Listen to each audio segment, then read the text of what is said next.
Welcome to the NBA Desktop. Woo, yeah!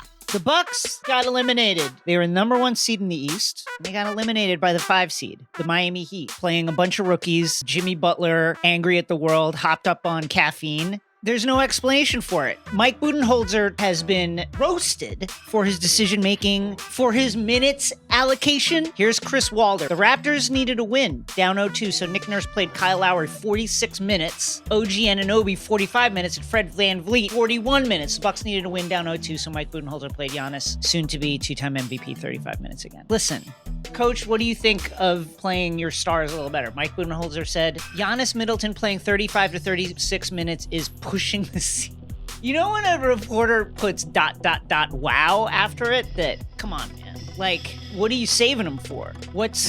We gonna play Ultimate Frisbee? Why? Mike, why? Meanwhile, Giannis rolled his ankle. It was very sad. You know, we wanted to see the Bucks lose with a healthy Giannis, but instead we had to watch them actually win a game without him. Would he have played? Could he have played? Well, Giannis said, I would play with one leg if I had to. I don't care. Would he be effective with one leg? We've never seen it. Let's be fair to him, and we've never seen it happen. Listen, if anybody could do it, Giannis could. He could play with one leg, and he wanted to, but Bud clearly didn't think that would be necessary. And the Bucks have lost in 5 games. And now for a new segment called, actually it's going great, is Milwaukee head coach Mike Budenholzer. Mike, thanks for joining us. I know it's tough to get eliminated, but thanks for taking the time.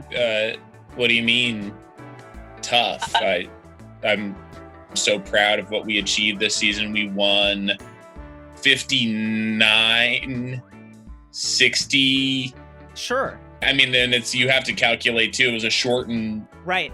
If you do the math, we actually went closer to 90, 95, 100. People have been criticizing you for your minutes allocations. Got to keep them fresh for the next regular season. Did you see the Dune trailer, Mike?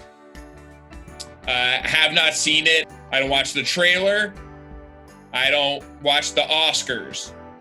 I watch the movie itself. That's the regular season. No preseason, no playoffs. Not a point of emphasis for me. Again, thank you so much, and safe travels, and I hope you're doing well. Sorry I didn't ask you how you're doing. Yeah, no, you didn't ask, but I'm doing great, in the best shape of my life as well. I'm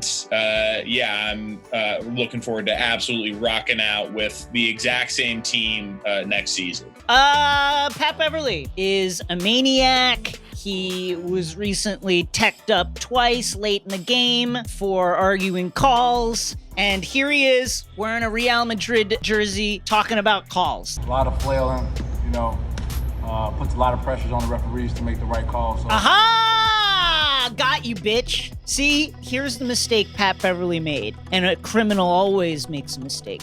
And the crime with Pat Beverley, he just loves to talk. And what did he just say there? Puts pressure on the referees to make the right calls. So you admit they're making the right calls! I rest my case. If this was like a courtroom drama, the whole courtroom would have erupted. The fucking judge is like, order, order! And then they're fucking dragging Pat Beverley away and it's over. And now, with some spice, the Athletics' Zach Harper. What do you have? Nikola Jokić fucked up his career by losing all that weight. Whoa! I know everyone likes it, right? Oh, he lost so much weight. He screwed up his career, and it's only fixable if he gains the weight back. I like to keep just enough weight on to keep expectations low. And I think that's the key. Once you lose weight, and I've gotten super in shape a couple times in my life, and you know what people expect? Effort at that point. Before, he was just the lovable fat guy. Oh, he oafs around, he throws a pass, fantastic, hitting weird shots. Love him. Not anymore. And now people are expecting MVP Jokić from now on. Right. I think you're getting second rounding out Jokić for the rest of his career. Zach, thank you so much. Billy Donovan had a beer with Sam Presti, and then they decided to part ways. Here's Royce Young. Having an idea of the direction it was probably headed, Presti says he brought a cooler of beer to his office during his meeting with Donovan, and they spent some time reminiscing on the memories. Honestly, that sounds fucking terrible. But it's like a cooler? You believe that? Like, he brought a 6-pack. right? You're gonna bring a cooler. When is anybody gonna call out Royce Young for this kind of reporting that's like clearly factually inaccurate?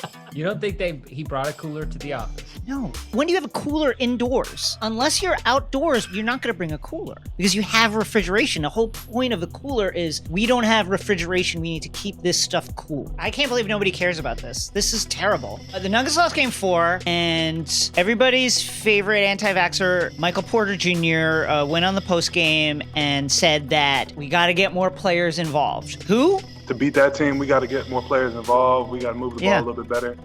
We can't be predictable against that team. Yeah, more players. Gary Harris, maybe? Bol? Who are we thinking about specifically? Could it be Michael Porter Jr., perhaps the greatest player in the league? For years, the sport has been force-feeding fans a woke agenda, and the results have been disastrous. Andrew Bogut returned to Australia. John Beilein resigned. And last season, a team from Canada won the title. And in the riot that followed, an Alameda County Sheriff's deputy was brutally attacked by an illegal immigrant, suffering injuries to his skeleton, skin, heart, and lungs. You may not have heard of Michael Porter Jr. He was held out of his rookie season on LeBron James's orders. The so-called king didn't want Porter Jr. playing because he knew MPJ might just be the greatest player in the world. Even better, perhaps, than Jeff Hornacek. We welcome now, for the first time, the New Yorker's Vinson Cunningham. I was wondering when the next season will happen. I hope that whatever negotiation occurs ends with our mutual favorite team, the New York Knicks, not being allowed in any bubble that exists. I was just watching Michael Porter Jr. the other day, like a person that we could have had, you know?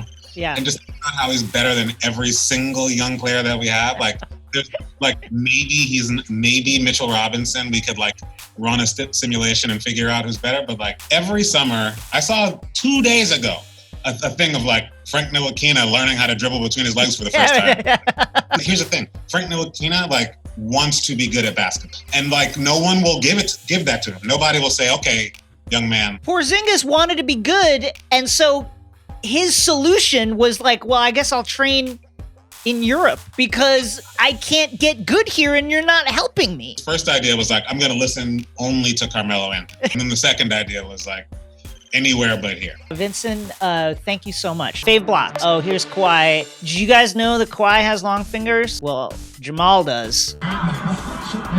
Look at that. He blocked him and then he checked his prostate. This is actually one of the grossest blocks I think I've ever seen in my life. I don't want anybody to have hands this size, and I don't want to ever meet anybody with hands this size. This was gross. Nobody needed to see this. Just like hand freaks. Why is this amazing? It's gross. Why are his fingers so long? I block it with like this.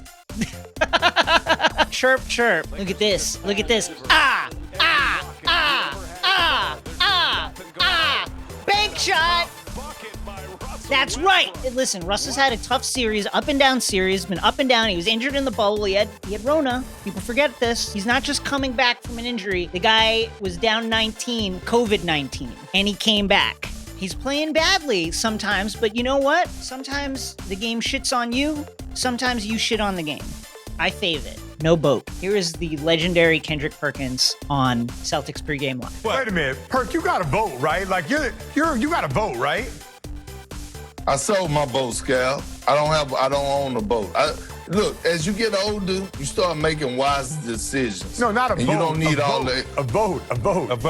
You voted for. I love that Perk was just open with that. He's just ready with it. Like, you want to talk about boat? That's weird. That's out of left field that we're going to be talking about watercraft. I'll do it. Listen, I'm getting older. I don't need to be out on the high seas anymore. It's dangerous out there. Titanic, you ever see that? You could drown. All manner of things can happen to you out there. And Perk was just, like, gonna go with it. Listen, he heard it wrong. He misheard it. But Zoom audio is fucking weird. You know, it's not always easy to hear what's being said. But Perk was just like, yeah, let's talk about it, man. You want to talk about my boats? Fine. I don't own them, and I sold them. I got rid of them. I fave it. Here is Kevin Durant looking real good out on the fucking sands of Manhattan Beach. I saw people be like, KD needs to fucking lift. Why? Why does KD need to lift? The guy's averaged like 35 his whole fucking career. He needs to lift now? No, he doesn't. He should never lift. If you could be an MVP level fucking player, best scorer in the league without like literally ever working out, wouldn't you do it? I fave that Katie is healthy. I block the complete lack of masks that is going on there. I always thought it was weird when people brought tents to the beach. What's that about? Bring a fucking umbrella. What are you hiding?